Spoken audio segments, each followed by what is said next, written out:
류 선생의 구속사 천국열차, 이우도순 목사님의 신구약 성경 파노라마를 낭독하는 시간입니다. 지금은 시편 파노라마 135편입니다. 특별한 소위로 택하여 주신 하나님 찬양. 요절은 4절. 여호와께서 자기를 위하여 야곱 곧 이스라엘을 자기의 특별한 소위로 택하셨음이로다. 135편은 할렐루야로 시작하여 할렐루야를 마치고 여호와를 찬송하라로 시작하여 여호와는 시온에서 찬송을 받으실지어다 하고 마치는 찬양시입니다. 무엇을 찬양을 하는가? 한마디로 이스라엘을 자기의 특별한 소유로 택하셨다는 4절 그 점을 찬양하고 있습니다. 나머지는 이에 대한 상론입니다. 도표를 보시면 할렐루야 찬양하라 첫째 단원 촉구하면서 찬양해야 할 이유 둘째 단원을 진술하고 열방의 우상의 허망함 셋째 단원을 말씀합니다. 첫째 단원 1절에서 3절, 19절에서 21절 할렐루야 찬양하라. 둘째 단원 4절에서 14절 찬양해야 할 이유 4가지. 셋째 단원 15절에서 18절 열방의 우상의 허망함. 첫째 단원 1절에서 3절, 19절에서 21절 할렐루야 찬양하라. 1. 할렐루야 여호와의 이름을 찬송하라. 여호와의 종들아 찬송하라 합니다. 1절. 기억, 특히 주목하게 되는 점은 여호와의 이름을 찬송하라 하고 말씀한다는 점입니다. 3절에서는 그 이름이 아름다우니 그 이름을 찬양하라 합니다. 114편 1절 2절에서 말씀을 드렸습니다만 다시 상기시키면 여호와의 이름이란 진노를 받아 마땅한 죄인들에게 긍휼을 베푸시는 하나님 자신의 성품을 가리키는 것입니다. 그러므로 인간이란 여호와의 이름에 찬양을 돌리든지 아니면 모독을 받으시게 하든지 둘 중에 하나입니다. 하나님께 택함을 받았다는 것은 여호와 이름을 주셨다는 뜻과 같은 것입니다. 그러므로 자신에게 여호와 이름이 걸려있다는 점을 명심한다는 점은 자신의 정체성을 망각하지 않는 중요한 요점이 됩니다. 궁극적으로는 하나님의 구원계에게는 여호와 이름과 영예가 걸려있다는 점입니다. 그래서 주님께서 이렇게 기도하라 하신 첫 제목은 아버지의 이름이 거룩히 여김을 받으시오며 하신 것입니다. 여호와의 집 우리 하나님의 전정에 섰는 너희여 여호와를 찬송하라. 여호와는 선하시며 그 이름이 아름다우니 그 이름을 찬양하라 합니다. 2절 92편에서는 성도들을 여호와의 집에 심겼으며 우리 하나님의 궁정에서 흥황하리로다 했습니다. 92편 13절 정원에서 꽃이나 정원수를 심는 것은 주인을 기쁘게 하기 위함이듯이 성도들은 이는 그의 사랑하시는 자 안에서 우리에게 거저 주시는 바 그의 은혜의 영광을 찬미하게 하려는 것이라 합니다. 에베소서 1장 6절 이것이 할렐루야 찬양하라인데 그렇다면 찬양해야 할 이유가 무엇인가? 둘째 단원 4절에서 14절 찬양해야 할 이유 4가지. 3. 한마디로 여호와께서 자기를 위하여 야곱 곧 이스라엘을 자기의 특별한 소유로 택하셨음이로다 합니다. 4절 이것이 찬양해야 할 근본적인 이유입니다. 기억 본문은 야곱 곧 이스라엘이라 언급하고 있는데 야곱이란 지렁이 같은 너 야곱아 한 이사야서 41장 14절 자랑스러운 이름이 되지 못합니다. 그러나 나의 종 너 이스라엘아 나의 택한 야곱아 나의 벗 아브라함의 자손아 하고 이사야서 41장 8절 하나님의 택하심으로 말미암아 영광스러운 신분으로 바뀐 것입니다.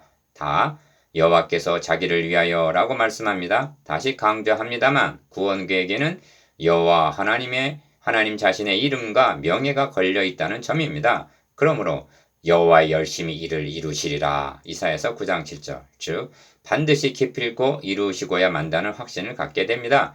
이스라엘을 택하심에 대해 모세는 여호와께서 너희를 기뻐하시고 너희를 택하심은 너희가 다른 민족보다 수요가 많은 연고가 아니라 너희는 모든 민족 중에 가장 적으니라. 여호와께서 다만 너희를 사랑하심을 인하여 또는 너희 열조에게 하신 맹세를 지키려 하심을 인하여 라고 말씀합니다. 신명기 7장 7절 8절 신약성경에서도 그 기쁘신 뜻대로 우리를 예정하사 예수 그리스도로 말미암아 자기의 아들들이 되게 하셨으니 하고 에베소서 1장 5절 우리를 택하신 이유를 기쁘신 뜻대로 즉 기쁘셔서 택하셨다고 말씀합니다.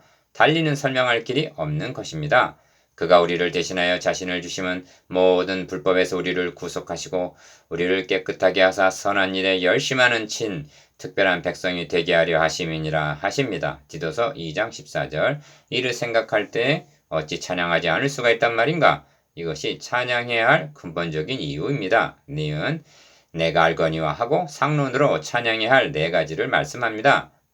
첫째로 여호와께서는 광대하시며 우리 주는 모든 신보다 높으시도다. 여호와께서 무릇 기뻐하시는 일을 천지와 바다와 모든 깊은 데서 다 행하셨도다. 안개를 땅 끝에서 일으키시며 비를 위하여 번개를 만드시며 바람을 그 곳간에서 내시는도다 합니다. 5절에서 7절. 이는 하나님의 창조 세계에 대한 진술인데 이처럼 광대하시고 위대하신 하나님께서 자신들을 자기의 특별한 소유로 택하셨다니 어찌 찬양하지 않을 수가 있단 말인가? 둘째로 저가 애굽에 처음 난 자를 사람부터 짐승까지 치셨도다. 애굽이여 여호와께서 너희 중에 징조와 기사를 보내사 바로와 그 모든 신복에게 임하게 하셨도다 합니다. 8절 9절. 이는 유월절의 밤을 상기시키는 것으로 편 8가 큰 재앙으로 너희를 구속하여 너희로 내 백성을 삼고 나는 너희 하나님이 되리니 하신 출애굽기 6장 6절 7절 구속사역을 가리킵니다. 너희로 내 백성을 삼고 나는 너희 하나님이 되리니 하신 구속사역을 가리키는데 이를 생각할 때 어찌 찬양하지 않을 수가 있단 말인가? 셋째는 저가 많은 나라를 치시고 강한 왕들을 죽이셨나니 곧 아모리 이네 왕 시온과 바산 왕 옥과 가나안의 모든 국왕이로다 합니다. 10절에서 11절. 이는 구속하신 백성을 인도하심을 가리키는데 대적하는 아모리 이네 왕 시온과 바산 왕 옥에 대해서는 다음에 나오는 136편에서도 아모리 왕 시온을 죽이신 이에게 감사하라. 바산 왕 옥을 죽이신 이에게 감사하라 하고 136편 19절 20절 말씀합니다. 왜냐하면 이들은 가나안에 입성하지 못하도록 최후로 저항을 한 자들이기 때문입니다. 전력으로 하면 월등히 우세한 자들이었으나 하나님께서 저들을 이스라엘 손에 붙여주셨기 때문에 격파하고 약속의 땅에 들어갈 수가 있었던 것입니다. 이를 생각할 때 어찌 찬양하지 않을 수가 있단 말인가? 그래서 넷째로 저희의 땅을 기업으로 주시되 자기 백성 이스라엘에게 기업으로 주셨도다 합니다. 12절. 이 점을 모세는 주께서 구속하신 백성을 은혜로 인도하시되 주의 힘으로 그들을 주의 성결한 처소에서 들어가게 하시나이다 합니다. 출애굽기 15장 13절. 바로 이 노예에서 가나안을 기업으로 받게 된 것입니다. 이를 생각할 때 어찌 찬양하지 않을 수가 있단 말인가? 이상이 찬양해야 할 네 가지 이유입니다. 그러므로 여호와여 주의 이름이 영원하시나이다. 여호와여 주의 기념이 대대 이르리이다 하고 13절. 감격해 함은 너무나 합당한 것입니다. 그런데 이어서 여호와께서 자기 백성을 판단하시며 그 종들을 긍휼히 여기시리로다 하는 것은 14절 무슨 뜻인가? 판단이란 심판을 의미하는데 이 점을 신명기 32장 36절에서는 여호와께서 자기 백성을 판단하시고 즉 징벌하시고 그 종들을 인하여 후회하시리니 합니다. 이 점을 스가랴 2장 15절에서는 안일한 열국을 심히 진노하나니 나는 조금만 노하였거늘 그들은 힘을 내어 고난을 더하였음이라 합니다. 그래서 본문에서는 긍휼히 여기시리로다 하는 것입니다. 이것이 우리가 믿는 하나님 아버지의 마음입니다. 셋째 단원 15절에서 18절 열방의 우상의 허망함.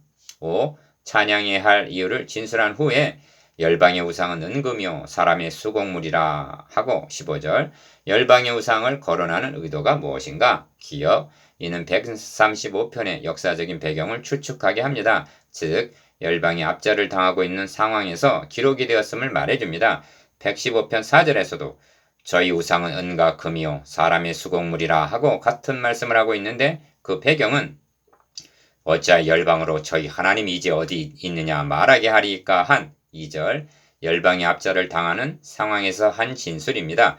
그러니까 우상을 섬기는 열방이 한때 번영하는 듯하나 그 종말은 멸망하리라는 것입니다. 니은 반면 자신들이 하나님의 판단 14절 즉 징벌을 받아 시련을 당하고 있지만 아모리 왕 시온과 바산 왕 옥과 가나안의 모든 왕을 멸하고 11절 기업으로 주신 12절 하나님께서 당면한 환란에서도 구원하여 주시리라는 확신을 나타내기 위해서인 것입니다.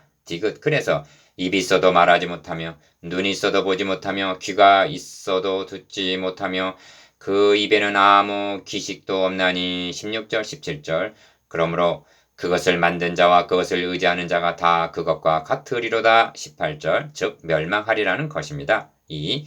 할렐루야 여호와의 이름을 찬송하라 하고 1절 시작한 135편은 결론 부분에서도 이스라엘 족속아 여호와를 송축하라 아론의 족속아 여호와를 송축하라 레위 족속아 여호와를 송축하라 여호와를 경외하는 너희들아 여호와를 송축하라 19절 20절 즉 모두 다 송축하라고 말씀합니다. 기억.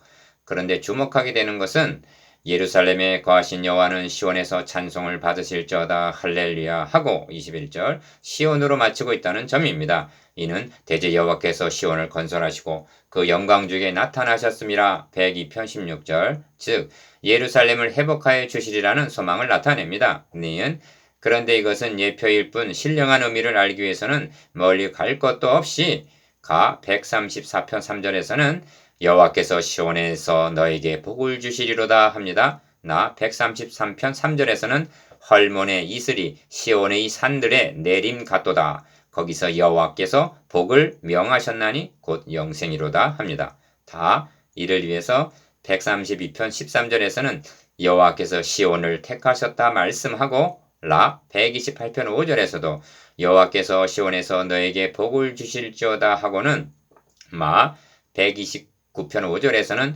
그러므로 시온을 미워하는 자는 수치를 당하여 물러갈지어다 하는 것입니다. 이는 시온에 오실 그리스도를 통하여 주어질 복음인 것입니다. 이런 의미가 여호와는 시온에서 찬송을 받으실지어다 하는 표현 속에 들어있습니다. 이것이 특별한 소유로 택하여 주신 하나님 찬양입니다. 적용. 여러분이 시련 중에서도 하나님을 찬양해야 할 이유가 무엇입니까? 본문에는 택하심, 6월절 어린 양의 피로 구속하심, 대적을 물리치시고 기업에 이르게 하신 구원 서정이 나타나 있습니다. 에베소서 1장에는 찬송하게 하려 함이라는 말이 3번 등장하는데 첫째는 택하심에 대해서요. 3절에서 6절, 둘째는 구속하심에 대해서요. 7절에서 12절, 셋째는 성령으로 인치심에 대해서입니다. 13절에서 14절. 그래도 찬양하기에 모자랍니까? 묵상, 기억. 여호와를 찬양해야 할 근본적인 이유에 대해서, 니은 찬양해야 할 4가지 이유에 대해서, 디귿 시온에서 찬양을 받으실지어다 하는 의미에 대해서,